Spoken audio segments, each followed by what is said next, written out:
Hello everyone, today is New Comic Book Day once again.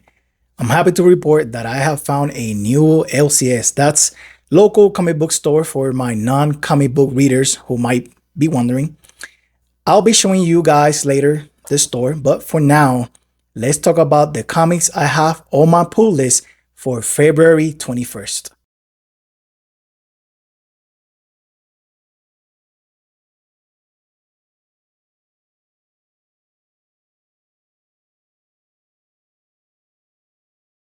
February continues to deliver greatness, as you can see. There's plenty to be excited for, like Batman 144, which is part 3 of Joker Year 1, Midlife from Image Comics, or How to Be a Hero at 50. On that spirit, I want to show you the top 4 books I'm looking forward to reading the most. Let's get into it.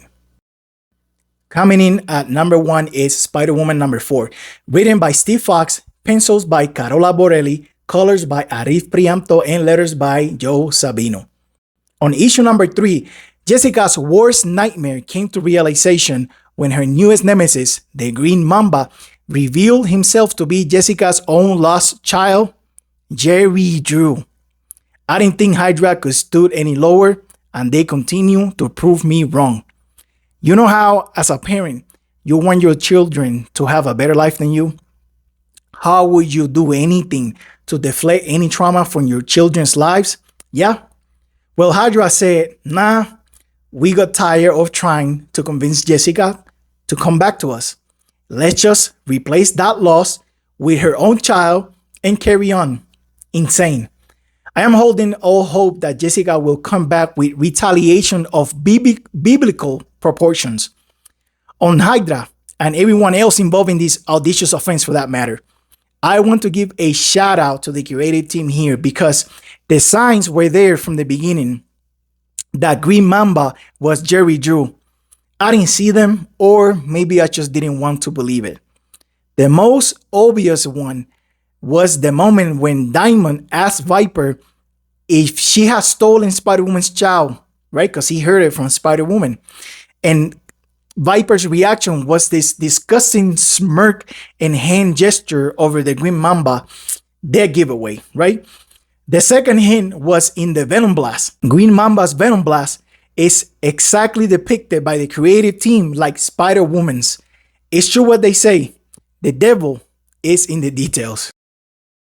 Coming in at number 2 is Ultimate Spider-Man number 2, written by Jonathan Hickman, pencils by Marco Checchetto, colors by Matt Wilson, and letters by Cory Petit.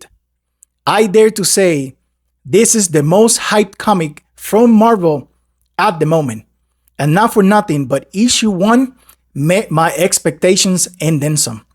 If you need context for how this universe, this specifically new Ultimate Universe came to be, you can read Ultimate Invasion or Ultimate Universe.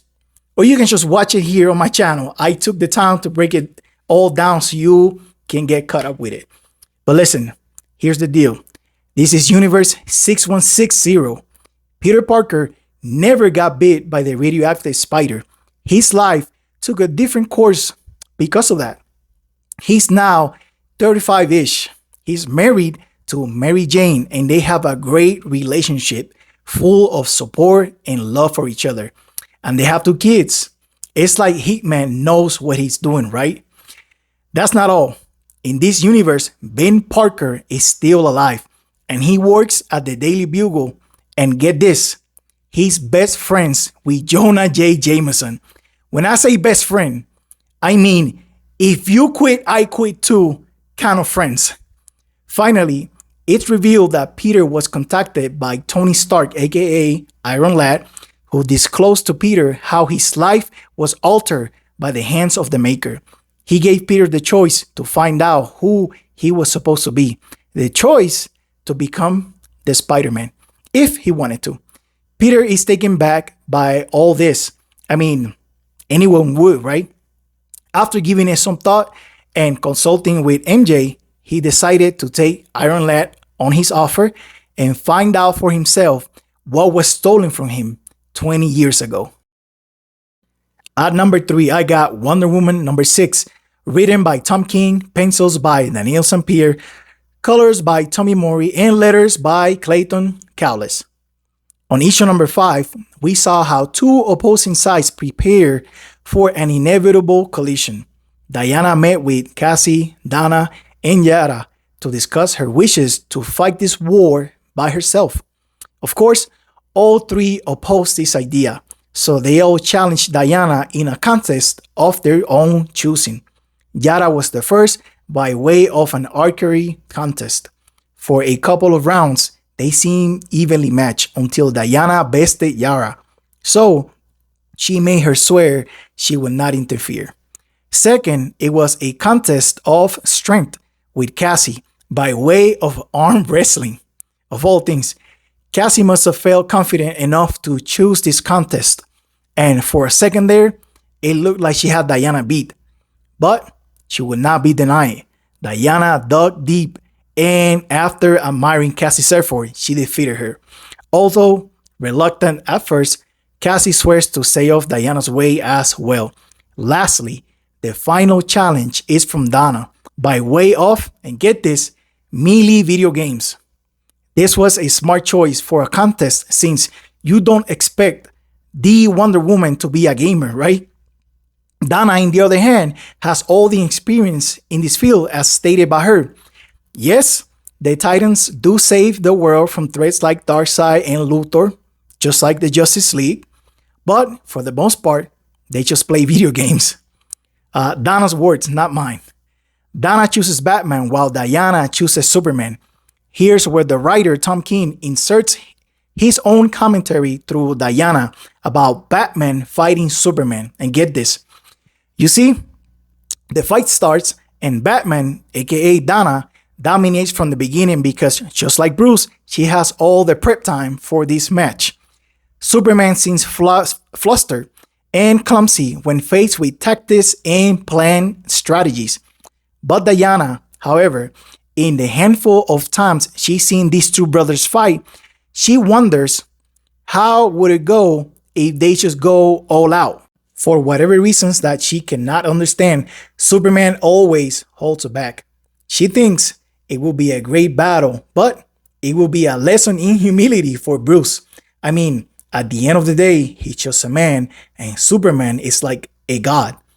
That's how Diana or Tom King sees the two of them.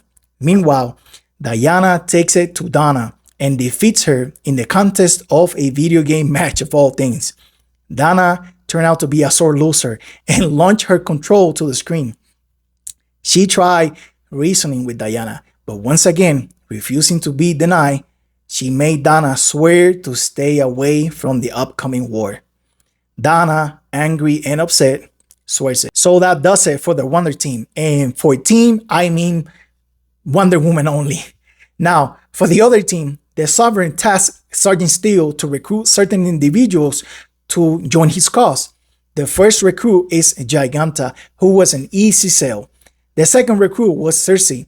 They were hesitant at first because, for one, they are not sure how powerful she truly is, and two, she could well use them as much as they want to use her.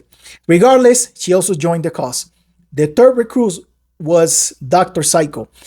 Well, he was more of a volunteer. They had thought about him, but they believed him to be too disturbed of an individual. No matter, Psycho found himself a way into this conflict, and he was allowed to join the cause as well. Next was a god in her own right, Grail, the daughter of Darkseid. They made sure to come right when speaking to a god, so instead of sending Sergeant Steele, the Sovereign went in person to pitch Grail into joining his fight.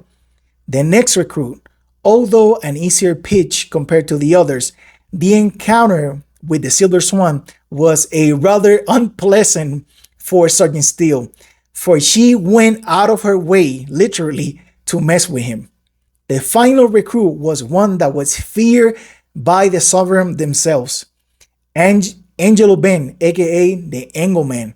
This guy had found the missing math to the anti-life equation. I mean, this guy was a big deal. As much as they feared him, they understood he could match the Wonder Woman blow for blow. Hence, the decision to reach out to him. The Sovereign managed to recruit a more than capable team of rogues, while Diana managed to get her closest allies to swear they would not participate in this war for their own well-being. But to Diana's surprise, Cassie, Yara, and Donna said, "Yeah, no, F that. We know we started to stay out of it, but we're not gonna do that." They heard Diana, they understood her wishes, and they said, "No, thank you." So there you go, the Wonder Family versus the Sovereign's newly assembled team. What's going to happen? I am very excited to see this matchup.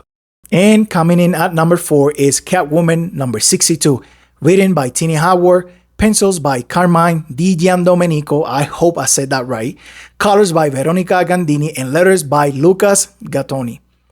Catwoman by Tini Howard, I think, has bounced back from the Gotham War crossover last year. After failing to maintain her status as the leader of the Gotham's reformed henchmen, she fell to her death at the end of the crossover.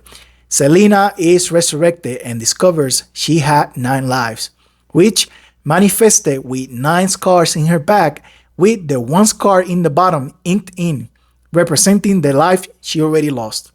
What does the cat burglar decide to do with this information? Well, she remembered she had a list of raids, heists, and loots that are guaranteed to be anyone's demise. Now that she has lives to spare, she decides to take on these challenges with a cheat code. Along the way, she fell to her death again. She got stabbed in the chest, got injected with poison on her neck, just to resurrect dressed as a clown, and not to mention sneaking into an abandoned nuclear power plant and stealing a highly sought mineral that can only form inside a failed nuclear reactor. Insane. She ended up paying for this feat with one of her extra lives, and Superman was there to comfort her in her passing moments. A most horrible death from an excessive amount of radiation poisoning. I mean, this is the drama I want to read in my comics. You might want to check this book out, I'm telling you. By the way, let me shout out Sir David Nakayama, because his Catwoman covers have been top of the line. This guy cannot miss. By the time Sir DNA is done with his Catwoman covers, his work will be as appreciated as Adam Hughes' work on Catwoman, if not even more.